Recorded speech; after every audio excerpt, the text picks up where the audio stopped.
В них нельзя плавать, у них нет GPS и собственной памяти. Пульсомер только в одном наушнике. Но отчего я сделал такое пафосное название у ролика? Правильно, во время нагрузок они показывают максимально точный пульс в сравнении с нагрудным датчиком Polarosh 10, подключенным к умным часам Stratos 3. Ушки имеют съемные заушины на магнитах, но и без них они не вываливаются из ушей. И это мои первые полезные наушники про спорт. Плюс звучат они на свою цену и без пульсомера. А еще 7 часов автономности — это серьезно. Сейчас расскажу. Cube 548, всем привет, вы на канале Польза.нет, здесь ценят ваше время. У меня только быстрые обзоры, на канале нет мата и хамства. Подписывайтесь с лайком, а теперь тезисно о первых полезных наушниках для спорта Xiaomi Huami Amazfit Buds. Все тесты и сравнения в одном обзоре. И скажу сразу, я не советую бегать с музыкой в наушниках, это сбивает сердечный ритм. И для меня этот девайс в первую очередь точный пульсомер, тренер и гарнитура. В конце расскажу о результатах пробежки на 10 километров в нагруднике Polarosh 10 и этих наушниках. Ушки и нагрудник были подключены к разным устройствам и аккаунтам для чистоты эксперимента. Заодно сможете узнать точность GPS у Stratos 3 версии на новой прошивке. Поехали! Приходит девайс в фирменной коробке. Вскрыли, еще одна упаковка с контрольной лентой, на ней основная техническая информация. И внутри уже классический Amazfitовский плотный картонный кубик с единственным опознавательным знаком на лицевой грани, блестящей краской, надписью Amazfit. Вскрыли, внутри инструкция подробная и на русском. Пара заушин одного размера, которые крепятся на магнитах на наушники, чтобы они были лучше зафиксированы. Бокс и наушники внутри. Все заряжено без упаковочных наклеек. 4 пары сменных амбушюр, кабель зарядки Type-C для зарядки бокса и все. Ушки довольно большие. Размеры и то, как они выглядят в ушах, видите сами. Хотя по мне они однозначно не больше Sonic тысячных и значительно удобнее в носке. Бокс с размером 60 мм на 28 мм на 43 мм выглядит относительно компактно. Крышка совсем не люфтит. При тряске уши внутри не болтаются. Под заушины есть отдельное место фиксации внутри кейса. Оно здесь тоже на магнитах. Одной рукой открыть бокс можно. В кармане выглядит довольно странно. Заряжается бокс только от кабеля Type-C. Беспроводной зарядки здесь нет, как и нет защиты от влаги и пыли. В наличии один диод индикации заряда и сопряжения. Функциональная кнопка, которую необходимо нажимать для сопряжения с новым девайсом в течение 4 секунд, находится под крышкой. Световой индикатор на боксе показывает состояние сопряжения. Подключаются наушники к ранее сопряженному устройству сразу после открытия крышки. Отключаются после ее закрытия. Оставшийся заряд ушей можно увидеть или в шторке, или в собственной программе Amazfit, или опять же на умных часах. Для того, чтобы подключить наушники к вашему девайсу только для проигрывания музыки, необходимо просто открыть крышку, зажать на 4 секунды кнопку, дождаться, пока белый диод начнет мигать. После того, как он начал мигать, заходите в Bluetooth настройки вашего девайса, включаете этот Bluetooth, включаете поиск по Bluetooth и подключаете эти наушники. Все, они теперь готовы воспроизводить музыку, либо работать как гарнитура. Для активации спортивных функций при сопряжении с телефоном необходимо либо обновить, либо скачать программу Amazfit по QR-коду. Она есть на iOS и на Android. Вы регистрируетесь, включаете Bluetooth, 4 секунды держите кнопку внутри бокса, диод начинает мигать, в программе Amazfit выбираете поиск наушников, соединяете, читаете, как ими управлять, как надевать на них заушины, которые просто вешаются на магнит. Подбираете под себя амбушюры из 4 пар разных размеров, заходите в программу, обновляете прошивку наушников. С первого раза может не получиться, но это только если вы не прочтете, что обновлять их необходимо, когда они будут расположены у вас в ушах. Далее смотрим функции. Сенсоры управления на наушниках можно настраивать под разные функции прямо в программе. Все функции — это play-пауза, следующий, предыдущий, режим True, голосовой помощник и выключение. Режим True — это режим прозрачности, как вы понимаете. Плюс, конечно же, в наушниках есть сенсоры приближения. Вы их вынимаете, воспроизведение автоматически встает на паузу. Вставляете обратно, воспроизведение продолжается. Вес одного наушника 5,8 граммов, в полном сборе с магнитной заушиной 7,2 граммов. При носке в ухе почти не ощущаются и без заушин и с заушинами. Та часть, которая располагается в ушной раковине, прорезинена. Внешняя часть — матовый пластик. Во время бега уши в них потеть не начинают. Заушина довольно гибкая, подойдет к любому уху. Размер у ушек 17 мм на 20 мм на 19 мм. В правом наушнике находится датчик пульса. Пота и дождика уши не боятся, в душе в них нельзя. Защита от влаги и пыли здесь скромная, стандарта IP55. Встроенный эквалайзер с 10 предустановками и одной пользователем пользовательской, по мне, относительно бесполезен. На их звучание мало это влияет, хотя на эквалайзер уши реагируют. Есть дополнительная функция усиления басов при беге и возможность делиться пульсом с другими умными устройствами Amazfit. Наушники даже к Apple Watch 5 серии подключаются без проблем. Я проверял эти наушники с умными часами Amazfit Stratos 3. Часы наушники видят, показания пульса с наушников часы берут. По автономности наушников. Аккумуляторы на 55 мАч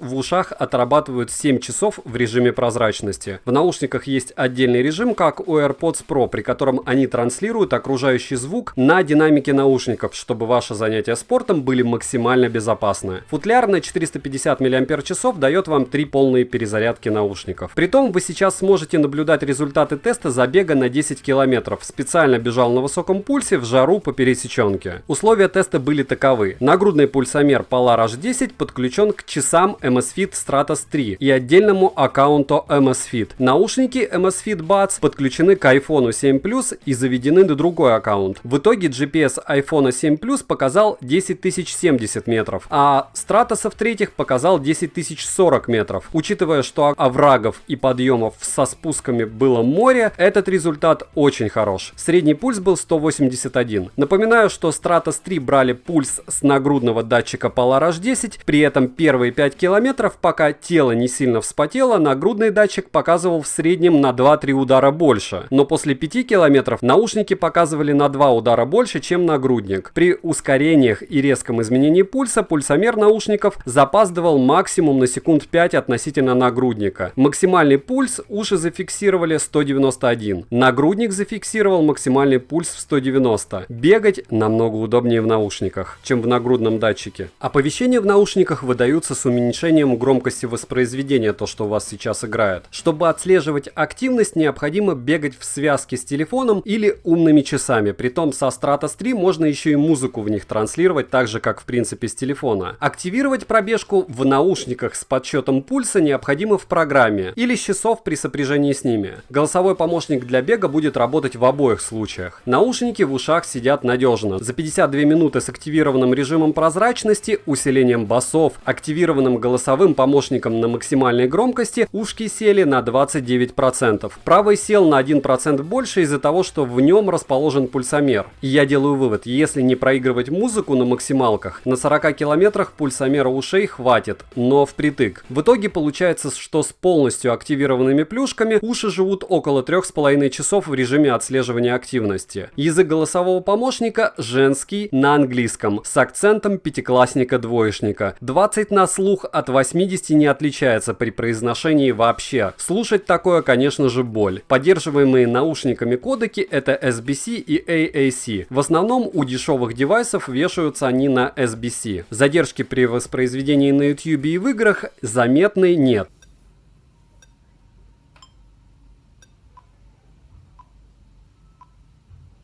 Связь при беге без заиканий вообще. По стабильности соединения никаких претензий через две стены ловят. Вот это они сделали на отлично. Звучание на уровне, белого шума нет, на максималках не хрипят, басов, как у любых затычек, с лихвой, но без перебора. Очень громко звучать они могут. Звучание ровное, достаточно объемное. Слушать комфортно любую музыку. Низкие частоты на средние не заползают, а средние не поедают высокие. Конечно, никакой там супер детальности, но для прослушивания попсы и популярного рока пойдут. Но эти ушки про спорт. Звук здесь зачет. Они играют на уровне Meizu Pop 2, а как вы знаете, это хороший показатель, только, конечно же, они намного громче, чем Meizu Pop 2. Громкости без супер запаса, но он есть. Просто без избытка. Привыкать к форме не придется. Повторяюсь, даже без заушин наушники удобные. Только единственное, они торчат. С шапкой будет однозначно неудобно. Through Mode, режим прозрачности, работает немного с усилением. Сигналы машин слышно отчетливо, даже на полной громкости. На громкости в 50% ощущение, как будто вы вообще не в наушниках. Ветер отсекается. При прогулке результаты по пульсу уши выдают идентично нагруднику. В беге вы их и так видели. Микрофоны не фонтан, но ответить парой фраз при беге можно. Вот вам пример их работы. Пример работы микрофонов Amazfit Power Buds рядом с дорогой. Очень много машин. Считайте, что имитирую пробежку. По большому счету, по мне, наушники отрабатывают хорошо и не менее хорошо отрабатывают их микрофоны. Но опять же, говорить нужно громко. Потому что когда вокруг много шума, даже самый лучший микрофон этот шум отрезать не сможет, если шум больше, чем громкость вашего голоса. Пример работы микрофонов Amazfit Buds в помещении. Как вы слышите, даже в пустом помещении с очень сильным эхо наушники в принципе отрабатывают. Большинство наушников отрабатывают не хуже. Вот вам звук без обработки, примерно так вас будет слышать собеседник. В продаже есть 3 вида расцветок, в идеале 3. Пока я видел в продаже только черные. Можно использовать наушники в качестве пульсомера в сторонних приложениях, например, адидасовском. В ушах есть датчики приближения для автоматической паузы при изъятии наушников из ушей, как я уже говорил, если вы не услышали. Отрабатывает данная функция также без проблем. В часах Stratos 3 виден не только заряд наушников, но и оставшийся заряд бокса. После подключения даже в часах можно менять назначение сенсоров. Есть быстрая зарядка, 15 минут в кейсе дают 3 часа звучания с выключенным датчиком пульса на 50% громкости, которой вам хватит. Стоковые амбушюры замены не требуют. Без заушин наушники также держатся отлично. Для детей младше 9 лет будут большими однозначно, вы им даже в уши не сможете их запихать. Как поменять голос голосового помощника, я не нашел. Надеюсь, они это пофиксят. Помощник здесь ужасный. Жаль, что в ушах отсутствует функция регулировки громкости только через голосового помощника, которого, конечно же, можно вызвать, но адекватно с ним поговорить во время пробежки, допустим, лично я не смогу. Цена наушников пульсомера по ссылке в описании к видео около $89 с бесплатной доставкой. На сейлах всегда дешевле, с купонами и вашими кэшбэками. Мой кэшбэк, как всегда, в описании. Резюмирую, советую. Для спорта однозначно. В то время как нагрудный датчик первоначально при моих тестах хорошо затянутый, через 5 километров уже сползает, ушки отлично висят на своих заушинах, не причиняя дискомфорта. По звучанию сильно и в положительную сторону они меня удивили. Выбор делать вам. Девайс достойный. Пишите в комментариях, что еще купить на обзор. Участвуйте в ежемесячном розыгрыше 5 Mi Band'ов 4 серии. Ставьте лайк за труды и подписывайтесь с колоколом. Я покупаю и рассказываю о том, что вам интересно. Девайсу да или нет, Пользанет даст ответ. Добра и удачи вам, дорогие друзья.